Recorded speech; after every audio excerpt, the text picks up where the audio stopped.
Hello YouTube, my name is Isabella and today I'm going to be talking about my top 5 quintessential summer reads. And I don't know about you, but I'm not particularly a seasonal reader. I'm not someone who reads fantasy in fall and historical fiction in winter and then summery. All my contemporaries have to be read in the summer.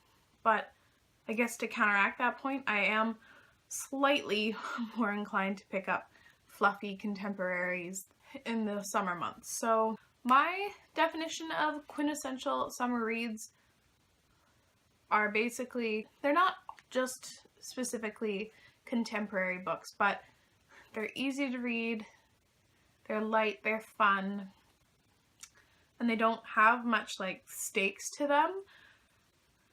That's just how I think of the quintessential summer book. Also, Top 5 Wednesdays hosted by Sam from Thoughts on Tome, so I will leave a link to her channel and the Goodreads group down below. The first set of books I'm going to recommend, I have a feeling, are going to be on a lot of people's lists, and I apologize that it's kind of generic, but I'm picking the Anna and the French Kiss kind of companion books. I'm specifically going to recommend the first two. The first two books, I didn't care for Isla. They're YA contemporary fluff with super angsty romances and not much else. I'm not trying to diss these books, but there's not too much substance to them, but I think they perfectly fit the category of summer reads. I really liked Anna, and I thought Lola was pretty good. Lola was pretty good too. I read these books, all of them. I believe I read within the span of 24 hours. Like, different days, but they're fun, addictive, and perfect for summer. The next book I'm going to talk about, again, is super popular on BookTube, and you've probably seen it, but it's Since You've Been Gone by Morgan Matson. I read two of her books. I've read Since You've Been Gone and A.B. and Roger's Epic Detour, but I vastly prefer Since You've Been Gone. And if you didn't already know, Since You've Been Gone follows Emily, I think her name is, and her best friend disappears, but she also leaves her a list of about 10 things that she needs to accomplish before 10 things she needs to accomplish before summer ends, and these are all things to get her out of her comfort zone. And kind of shenanigans ensue, and there's a fun, angsty romance, and barely any stakes at all, but again, fun and great for summer. The next books I'm going to talk about aren't actually contemporary books, but they are the Lunar Chronicles. I picked up Cinder by Marissa Meyer.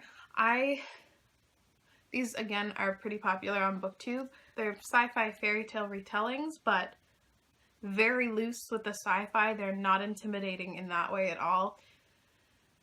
These books are really fun. They've got great characters, and the romances are really fun. I'm pretty sure I got on board with all of the romances. And if you're looking for a series to marathon during the summer, I think it's a great one to do.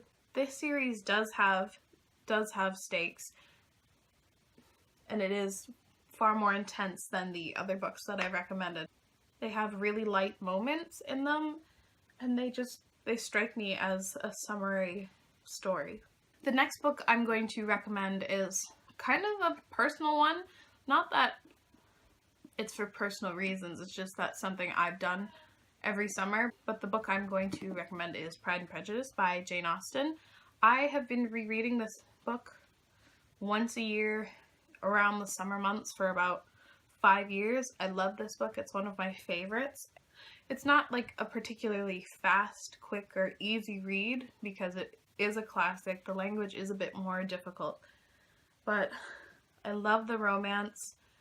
I can picture this story so vividly because I've read it 50 million times, and I love this book. And I think this summer I'm gonna try and pick up more of her books. I own them all, and I've been meaning to get to them for such a while, but I love Pride and Prejudice. I think it's great for summer because sometimes in the summer months you have chunks of time where you can sit down and really dedicate yourself to a book, and I think that's really good for Pride and Prejudice. I'm just using this as an excuse to tell people to read it. I love it. The last books I'm going to talk about are more genre of books that I think are really great for summer, and they are memoirs, or celebrity memoirs, I should say. The two books that I'm going to recommend are Mindy Kaling's books. The first one is Everyone Hanging Out Without Me?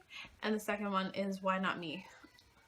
I think these are, again, fun, light reads that are just basically all anecdotes, but if you love The Office, if you love The Mindy Project, obviously I would recommend to pick up these books.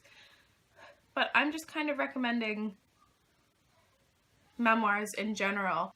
In the summer, when you're busy, I think memoirs are really great because you can pick them up and put them down whenever you need. They're just stories and they're entertaining, and that's all they really need to be. I'm gonna quickly talk about some books that I possibly might get to this summer that fit the quintessential summer reads. I'm afraid that this pile of books that I just talked about are slightly generic, but I want to read Everything Leads to You by Nina LaCour. This one screams summer to me.